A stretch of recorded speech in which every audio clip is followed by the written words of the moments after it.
I'm Ruth Clark. There's not many of us. And I led an action research programme for A New Direction last year, which was looking at how schools, SEND schools, could work together with cultural organisations to develop an arts award offer. And there were 6 organisations that took part in that. And today we have 2 representatives from that cohort. We have Tom from Garratt Park School in West London, and we have Sarah from Corali Dance. Sarah, tell us a bit about yourself, about your organisation, who you work for, how you came to work for the Arts Award, what your practice is. Okay, so I'm Sarah, I'm from Corali Dance Company. I'm the Artistic Director, and Corali is an arts organisation that works with artists with and without a learning disability. So we make integrated work together, creating devised performances, so working collaboratively to generate our own material, which we then form into performances. Integrated work is only fairly new for us. Previously, we were only working with artists with a learning disability, but just recently we found new ways of working with artists without a learning disability that's really excited us. That's great, thank you. Go on, Tom, tell us all about yourself. Okay, so my name's Tom Underwood, and I'm a teacher at Garratt Park School and a drama practitioner here, as well as teaching Arts Award and other subjects as well. So we're a school of about 180 or so, and we're a school for pupils with moderate learning difficulties. So that includes ADHD, autism, Down syndrome, as well as some other learning difficulties as well. Thank you both. Okay, so let's get into talking about your project. Tom, would you like to kick us off by just describing what it is you wanted to achieve through working together with Corali? Yeah, absolutely. So I think for us, one of the key things was we have an ASD, that's autism, nurture group within the school, which runs from Key Stage 3 up to 6th form. So what's happened in the past is the ASD nurture group have done Arts Award Explorer in Key Stage 4, and the rest of the school have done bronze in Key Stage 4. So one thing that we wanted to start doing was, when that autistic nurture group reached 6th form, is to do bronze Arts Award with them. So although we were kind of new bronze Arts Award, and it was the first time we'd done it with this particular group of pupils who have maybe perhaps some different issues to other pupils in the school. So that was kind of the main thing, the impetus behind wanting to take part in this project was wanting to do something that was new. And I think authenticity was the key word for us as well, that we didn't want the course to be about ticking boxes so that we can get a certificate and accreditation at the end. We wanted it to be an authentic experience for the pupils doing it. Can I just ask you both, maybe Tom, you can kick off on this one. What were some of the beliefs that you went into this project with, that you wanted to kind of work with, assumptions about the young people and what they could achieve? Yeah, so as part of our process, we did use that language of assumptions. At the beginning, we kind of sat down and we looked at what are our assumptions and how can we challenge those assumptions. I think we had assumptions around verbal communication. So although all of the pupils in the class were verbal, some of them would really struggle with their verbal communication. So we thought that could be a difficulty that they might face in sharing a skill. We talked about memory difficulties as well. Again, across the class, they would really have problems with both working memory, which is more kind of short term, but also the kind of longer term memory between sessions. So obviously you're having a session once a week. How can you, it's difficult for the pupils to retain that information over periods of time. And then we talked about anxiety as well. So often people with autism are very anxious. And so that can kind of feed into how they are creative, or how they might be apprehensive about sharing ideas, anxiety around going out on trips related to the project, on meeting new people, social anxiety. Yeah, anxiety is a big issue for the young people that I work with. Thank you. Sarah, do you want to take us into now describing what it is you did, the activity? To give an overview, Corali worked in partnership with Garratt Park School, and we led an introductory workshop where we just got to know each other. People got to know each other, and then the project was to choose an artwork from Tate. We went to Tate Modern to choose an artwork from Tate Modern and explore that together creatively, with the idea of taking that towards a 10-minute talk, which is a presentation about the artwork for the general public that was presented at the I Am Festival. So it had a very solid structure. So now I'm going to share some pictures and talk a little bit more about that. So I'm going to start here. So one of the important things about the project, which we haven't really touched on at the moment yet, is that Corali works with artists with a learning disability. So a key theme throughout the work was Corali artists being role models for the young people of Garratt Park. So that was also a helpful ingredient for us to ensure that it was definitely led by the artists in the room, the young people from Garratt Park and the Corali artists. So this is just a picture of Nicole from Corali working with the young people, one of our dance artists, and Andrea collecting words, which we did throughout each session, just making sure that we were capturing the young people's ideas. So this is another image from workshopping in the school. Again, the young people working with the Corali artists. One thing that we talked about right from the beginning was photographing and documenting each session so that the young people were able to actively engage with reflection and evaluation in each session at the beginning and the end. So we collected photographs which we printed out between sessions and put them along a big piece of paper that the young people came to look at the start of the session to talk about what they'd done and then return to at the end. And that became the focus for us.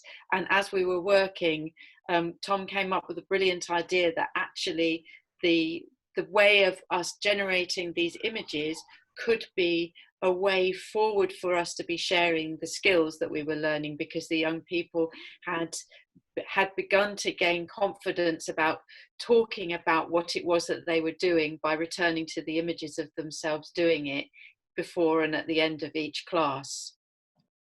So this is an image of the said wallpaper at Tate. So the young people created a performance from the ideas that they generated, inspired by the sculpture that you can see behind, which is the pavilion. And then we created this wallpaper which charted the map of creating their performance, which then audience members and other participants were able to journey on and experience the exact same activities that the young people had engaged in, led by the young people themselves. I'm just going to finish this off just with a bit of a summary, but what I personally loved about the piece and being an audience member at Tate when the young people performed this as part of the 10-minute talks is it felt so natural. It felt completely right that they were sharing the artwork with us through movement and helping us to understand it through that movement. So yeah, very beautiful. Could you talk us through just a little bit more about how the pictures were used? You talked about them being at the beginning of the session and the end of the session. Sarah, would you be happy just to kind of describe that in a little bit more detail about how that played out? I mean, Tom and I have talked a lot about it since, and the approach that we took for this particular piece was that we wanted the photographs to be an important ingredient in the project, which in the end they did become in the wallpaper. So we actually worked in collaboration with the photographer who was present at all the sessions as well, capturing the young people as they worked. And as I said, they were printed between sessions. But what was really fascinating, we were interested in that approach in terms of the young people seeing themselves and being able to talk about what it was that they'd done, so it being an authentic memory and an authentic reflection. But what was fascinating, of course, was that it was supporting memory recall, but it was also supporting project confidence, because they could see it was them doing it. So it wasn't a photograph of me and Tom showing them what to do. It was a photograph of them working with the Corali artists. And you could really see that learning happening. Some of the young people in the beginning saying, oh, no, I don't want my photograph taken. And then later on seeing themselves in a photograph that was capturing somebody else and saying, oh my God, that's me, I'm doing it. And actually something about how integral taking the images and talking about the images and using them as a reflection tool really aided the overall confidence of the young people's participation, as well as the unfolding of another way that they could be sharing the skills. So it did become very integral to the success of what we were doing together.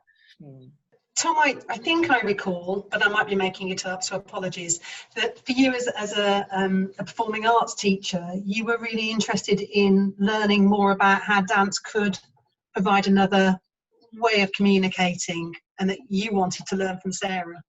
Yeah, absolutely. So what tends to happen in SEN schools is that you have your own subject that you're a specialist in. So for me, that's drama, but also just the way that they work. So you also have a whole bunch of other things that you have to teach that you're not a specialist in. So one of the things I was interested in with Corali is kind of building up my skills and also actually my confidence to do that. And really that's what this project enabled me to do, is to see actually how dance and movement can be used to get across authentic experiences. I mean, particularly for actually some pupils, they communicate better through dance and movement than they do verbally. Just pick on those kind of project highlights that you'd shared with us before for the report, and where dance really landed well with young people. Sarah, would you like to kick us off? I think it immediately removes anxiety of remembering words and needing to describe things verbally. So it's a way that they could express their thoughts and ideas about the sculpture in an expressive way without needing to rely on words. It also was a way that they could be working together as a group in new ways, and for some of the young people, working with their peers is a challenge. So it was actually a way for people to explore ideas together without the threat of getting it right or wrong. And I think because they were learning from artists with a learning disability themselves and looking to those role models, they could immediately see it as a successful way of communicating ideas and emotions. Can I take you to the thorny stuff now a bit more? I'm going to start with Tom on this. Challenges. So probably some of these are similar to what I said about the assumptions as well. So I think, and I think this is the same whenever working on any project with young people with special educational needs, is there is always the challenge about the authenticity of pupil voice. I think the thing that I've come to think about this is that you have to keep thinking it's a challenge, and in a sense, the keeping thinking that it's a challenge is part of the solution, because you have to constantly having it in your mind. Is this pupil voice authentic? Is this pupil voice authentic? Is this pupil voice authentic? And when you have that at the forefront of your mind all the time, and you're challenging yourself on that, then it will be more authentic. If you're not thinking about it, then it's probably not. It's less likely to be authentic. And then, like I said, memory is a big challenge. So I think our idea of using the photographer, and also we just grabbed an iPad and recorded quite a lot as well, so that we could then show these back to them and to remind them of what they did the week before. And some of that actually links in with the authenticity of pupil voice as well, because sometimes they need to be reminded that the idea came from them. And so when you have a photo, then you can say to them, oh, look, this, do you remember, this was your idea that we're using in the final dance, but that idea came from you. And they have to kind of be reminded of that. So there's a link there between memory and pupil voice authenticity. Thank you. Sarah, challenges. Yeah, to respond to Tom and agree that yes, the challenge is keeping the pupil voice authentic, and yes, unless it's a challenge, then it would be easy to be lazy with that. So the impetus from that challenge is actually what made the project a success. I suppose there's the dynamic of driving a project forward with maintaining the authenticity of the young people's voice. So wanting to give that enough space and time, with the understanding that actually that we need to drive the project forward as well. So there's something about that dynamic which is a challenge, but again a very exciting challenge, and a challenge, and again an exciting dynamic, but the dynamic between an arts organisation and a school around accessibility, around the scheduling, around understanding the languages that we needed to make use of for that group of young people. So Tom and I have discussed that it might have been easier, as well as having the photographs that were very much the content of the project, that a visual timetable would have been really helpful for the young people to add, even to give more confidence. So it's how to share that the practices of the school with the arts organisation, so that that can work as a healthy creative dynamic, and the learning around that, which is really exciting. Tom, can I just ask you one practical one, just because you shared it with us earlier on? Sorry, thank you, Sarah.